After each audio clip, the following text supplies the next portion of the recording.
The Adventures of Huckleberry Finn by Mark Twain. Chapter 8. The sun was up so high when I waked that I judged it was after 8 o'clock. I laid there in the grass in the cool shade, thinking about things, and feeling rested and rather comfortable and satisfied. I could see the sun out at one or two holes, but mostly it was big trees all about, and gloomy in there amongst 'em. There were freckled places on the shore where the light sifted down through the leaves, and the freckled places swapped about a little, showing there was a little breeze up there. A couple of squirrels set on a limb and jabbered at me very friendly. I was powerful lazy and comfortable, didn't want to get up and cook breakfast. Well, I was dozing off again when I thinks I hear a deep sound of boom away up the river. I rouses up, rests on my elbow, and listens. Pretty soon I hears it again. I hopped up and went and looked out at a hole in the leaves, and I see a bunch of smoke laying on the water a long ways up, about abreast the ferry. And there was the ferry boat full of people floating along down. I knowed what was the matter now. Boom! I see the white smoke squirt out of the ferry boat's side. You see, they was firing cannon over the water, trying to make my carcass come to the top. I was pretty hungry, but it warn't going to do for me to start a fire, because they might see the smoke. So I sat there and watched the cannon smoke and listened to the boom. The river was a mile wide there, and it always looks pretty on a summer morning, so I was having a good enough time seeing them hunt for my remainders if I only had a bite to eat. Well, then I happened to think how they always put quicksilver in loaves of bread and float them off, because they always go right to the drownded carcass and stop there. So, says I, I'll keep a lookout, and if any of them's floating around after me, I'll give them a show. I changed to the Illinois edge of the island to see what luck I could have, and I warn't disappointed. A big double loaf come along, and I most got it with a long stick, but my foot slipped, and she floated out further. Of course, I was where the current set in the closest to the shore. I knowed enough for that. But by and by along comes another one, and this time I won. I took out the plug and shook out the little dab of quicksilver and set my teeth in. It was baker's bread, what the quality eat, none of your low-down corn pone. I got a good place amongst the leaves, and set there on a log, munching the bread and watching the ferry boat, very well satisfied. And then something struck me. I says, now I reckon the widow or the parson or somebody prayed that this bread would find me, and here it is gone and done it. So there ain't no doubt but there is something in that thing. That is, there's something in it when a body like the widow or the parson prays, but it don't work for me. And I reckon it don't work for only just the right kind. I lit a pipe and had a good long smoke, and went on watching. The ferry boat was floating with the current, and I allowed I'd have a chance to see who was aboard when she came along, because she would come in close, where the bread did.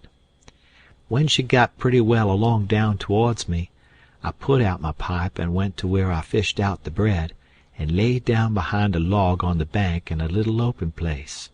Where the log forked, I could peep through.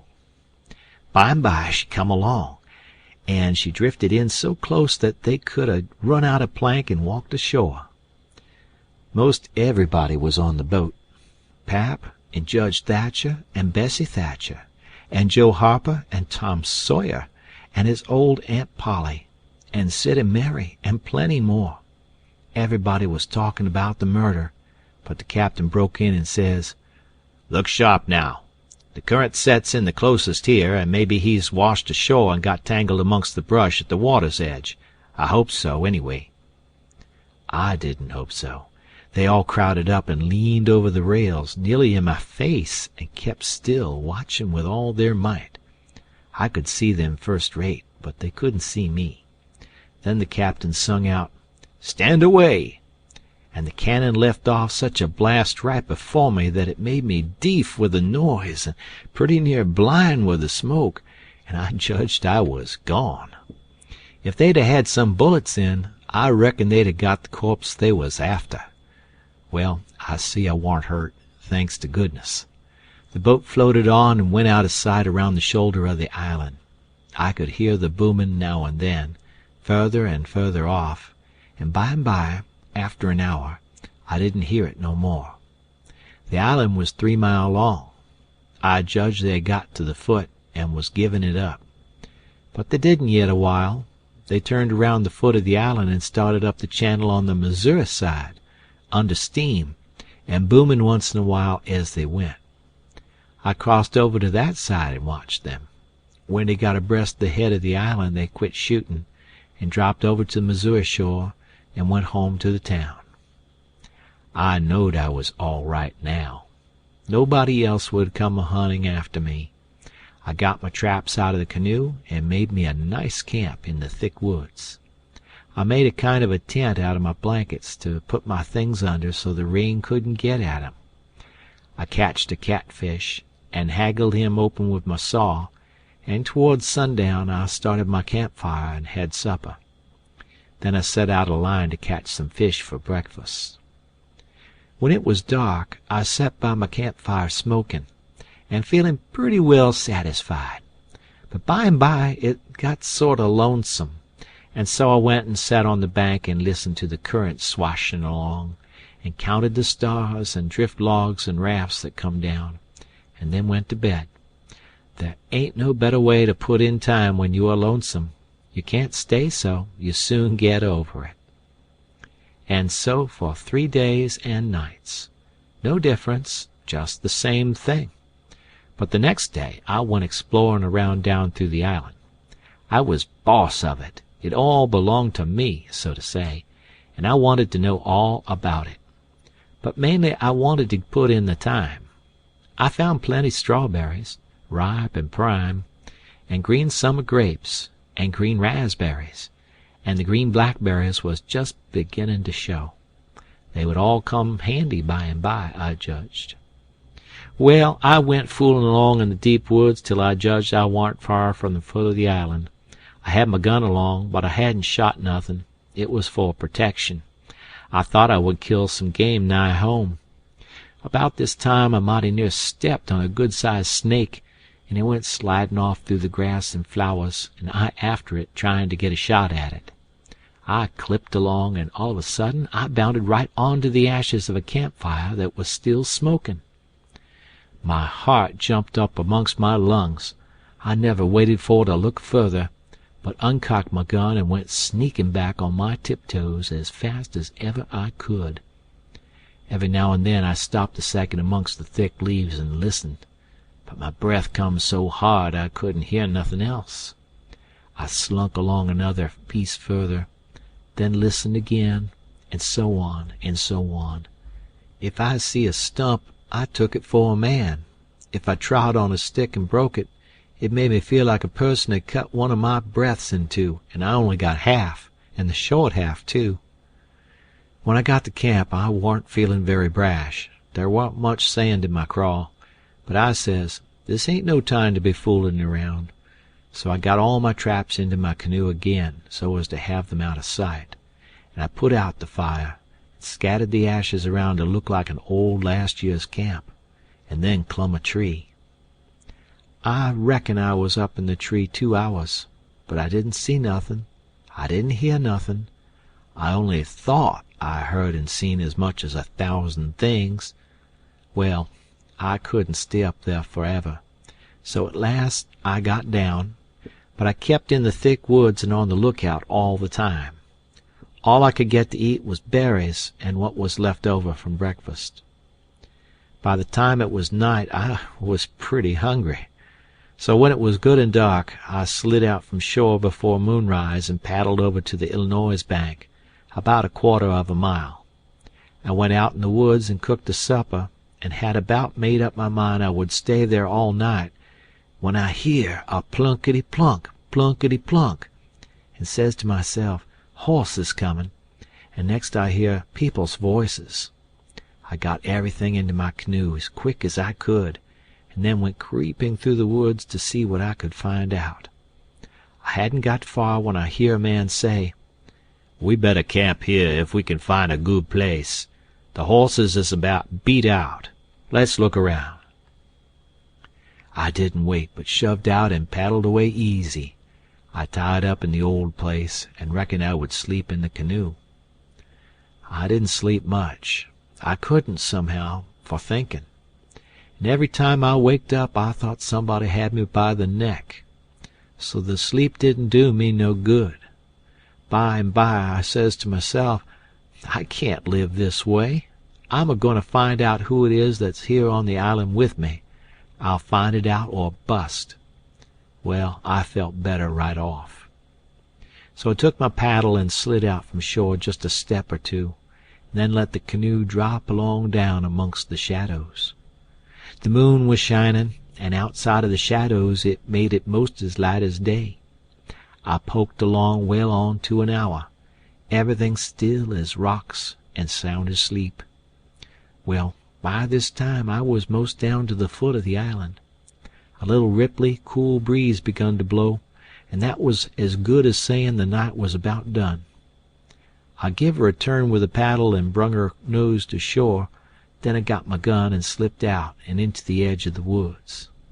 I sat down there on a log and looked out through the leaves. I see the moon go off watch, and the darkness begin to blanket the river. But in a little while I see a pale streak over the tree-tops and knowed the day was coming. So I took my gun and slipped off towards where I had run across that campfire, stopping every minute or two to listen. But I hadn't no luck somehow. I couldn't seem to find the place. But by and by, sure enough, I catched a glimpse of fire away through the trees. I went for it, cautious and slow. By and by I was close enough to have a look, and there laid a man on the ground. It most give me the fantods. He had a blanket round his head, and his head was nearly in the fire. I sat there behind a clump of bushes in about 6 foot of him, and kept my eyes on him steady. It was getting gray daylight now. Pretty soon he gapped and stretched himself, and hove off the blanket, and it was Miss Watson's Jim. I bet I was glad to see him. I says, "Hello, Jim," and skipped out. He bounced up and stared at me wild. Then he drops down on his knees and puts his hands together and says, "Don't hurt me, don't. I ain't never done no harm to a ghost. I always liked dead people, and done all I could for 'em. You go and get in the river again where you belongs, and don't do nothing to old Jim, atter's always your friend." Well, I warn't long making him understand I warn't dead. I was ever so glad to see Jim. I warn't lonesome now. I told him I warn't afraid of him telling the people where I was. I talked along, but he only sat there and looked at me, never said nothing. Then I says, "It's good daylight. Let's get breakfast. Make up your campfire good." "What's the use of making up the campfire to cook strawberries and such truck? But you got a gun, hain't you? Then we can get something better than strawberries." "Strawberries and such truck," I says. "Is that what you live on?" "I couldn't get nothing else," he says. "Why, how long you been on the island, Jim?" "I come here the night after you's killed." "What, all that time?" "Yes, indeedy." "And ain't you had nothing but that kind of rubbish to eat?" "No, sir, nothing else." "Well, you must be most starved, ain't you?" "I reckon I could eat a hoss. I think I could. How long you been on the island?" "Since the night I got killed." "No. Why, what has you lived on? But you got a gun. Oh, yeah, you got a gun. That's good. Now you kill something and I'll make up the fire." So we went over to where the canoe was, and while he built a fire in a grassy open place amongst the trees, I fetched meal and bacon and coffee pot and frying pan, and sugar and tin cups, and the nigger was set back considerable, because he reckoned it was all done with witchcraft. I catched a good big catfish, too, and Jim cleaned him with his knife and fried him. When breakfast was ready we lolled on the grass and eat it smoking hot. Jim laid it in with all his might, for he was most about starved. Then when we got pretty well stuffed, we laid off and lazied. By and by Jim says, "But looky here, Huck, who was it that was killed in that shanty if it warn't you?" Then I told him the whole thing, and he said it was smart. He said Tom Sawyer couldn't get up no better plan than what I had. Then I says, "How do you come to be here, Jim? How'd you get here?" He looked pretty uneasy, didn't say nothing for a minute. Then he says, "Maybe I better not tell." "Why, Jim?" "Well, there's reasons. But you wouldn't tell on me if I'd as tell you, would you, Huck?" "Blamed if I would, Jim." "Well, I believe you, Huck. I run off." "Jim!" "But mind, you said you wouldn't tell. You know you said you wouldn't tell, Huck." "Well, I did. I said I wouldn't, and I'll stick to it. Honest, Injun, I will. People would call me a low-down abolitionist and despise me for keeping mum, but that don't make no difference. I ain't a-goin' to tell, and I ain't a-goin' back there anyways. So now, let's know all about it." "Well, you see, it is this way. Old missus, that's Miss Watson, she pecks on me all the time, and treats me pooty rough, but she always said she wouldn't sell me down to Orleans. But I noticed there was a nigger trader round the place considerable lately, and I begin to get uneasy. Well, one night I creeps to the pooty late, and the door wa'n't quite shut, and I hear old missus tell the widder she gwine sell me down to Orleans, but she didn't want to, but she could get $800 for me, and it is such a big stack of money she couldn't resist. The widder she tried to get her to say she wouldn't do it, but I never waited to hear the rest. I lit out mighty quick, I tell you. I took out and shinned down the hill, and 'spect to steal a skiff along the shore somewheres above the town. But there was people a-stirrin' yet, so I hid in the old tumble-down cooper shop on the bank to wait for everybody to go away. Well, I was there all night. There was somebody round all the time. 'Long about 6 in the mornin' skiffs begin to go by, and 'bout 8 or 9 every skiff that went long was talkin' 'bout how your pap come over to the town to say you's killed. These last skiffs was full of ladies and gentlemen a-goin' over for to see the place. Sometimes they pull up at the shore and take a rest before they started across. So by the talk I got to know all 'bout the killin'. I was powerful sorry you's killed, Huck, but I ain't no more now. I laid there under the shavin's all day. I was hungry, but I wa'n't feared, 'cause I knowed old missus and the widder was goin' to start to the camp meetin' right after breakfast and be gone all day, and they knows I goes off with the cattle about daylight, so they wouldn't 'spect to see me round the place, and so they wouldn't miss me till after dark in the evening. The other servants wouldn't miss me, 'cause they'd shin out and take holiday soon as the old folks was out of the way. Well, when it come dark I took out up the river road, and went 'bout 2 mile or more to where there wa'n't no houses. I made up my mind about what I was gwine to do. You see, if I kept on tryin' to get away afoot, the dogs 'd track me. If I stole a skiff to cross over, they'd miss that skiff, you see, and they'd know 'bout where I land on the other side, and where to pick up my track. So I says, a raft is what I's after. It don't make no track. I see a light a-comin' round the point by and by, and I wade in and shove a log ahead of me and swum more'n half-way across the river, and got in 'mongst the driftwood, and kept my head down low, and kind-o' swum agin the current till the raft come along. Then I swum to the stern of it and took a holt. It clouded up and was putty dark for a little while, so I clumb up and laid down on the planks. The men is all way yonder in the middle where the lantern was. The river was a-risin', and they was a good current, and I reckon that by 4 in the morning I'd be 25 mile down the river, and den I'd slip in just 'fore daylight and swim ashore, and take to the woods on the Illinois side. But I didn't have no luck. When we was most down to the head of the island, a man begins to come aft with the lantern, and I see it wa'n't no use for to wait, so I slid overboard and struck out for the island.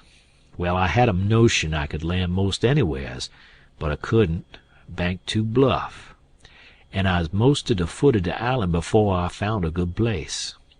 I went into the woods, and judged I wouldn't fool with rafts no more, long as they moved the lantern round so.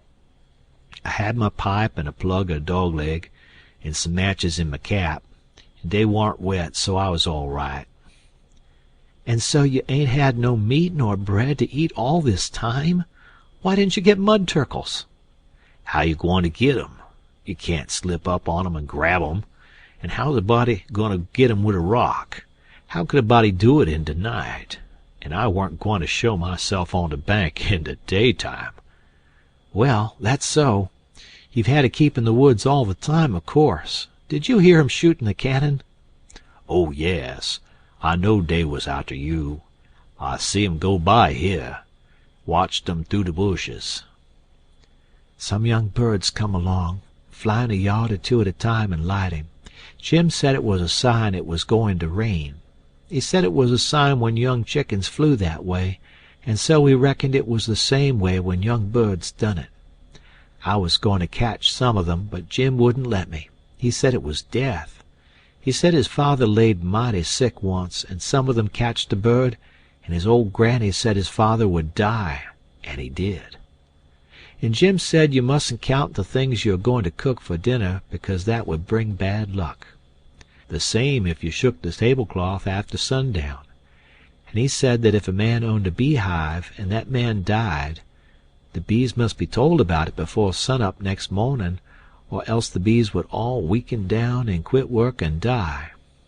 Jim said bees wouldn't sting idiots, but I didn't believe that, because I had tried them lots of times myself, and they wouldn't sting me. I had heard about some of these things before, but not all of them. Jim knowed all kinds of signs. He said he knowed most everything. I said it looked to me like all the signs was about bad luck, and so I asked him if there weren't any good luck signs. He says, "Mighty few, and they ain't no use to a body. What you want to know when good luck's a-comin' for? Want to keep it off?" And he said, "If you's got hairy arms and a hairy breast, it's a sign that you's a-gwine to be rich. Well, there's some use in a sign like that, 'cause it's so fur ahead.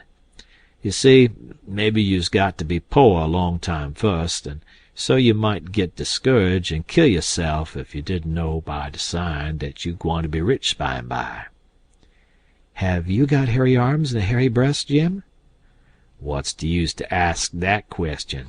Don't you see I has? Well, are you rich? No, but I been rich onct, and gwine to be rich again. Onct I had $14, but I took to speculatin' and got busted out. What did you speculate in, Jim?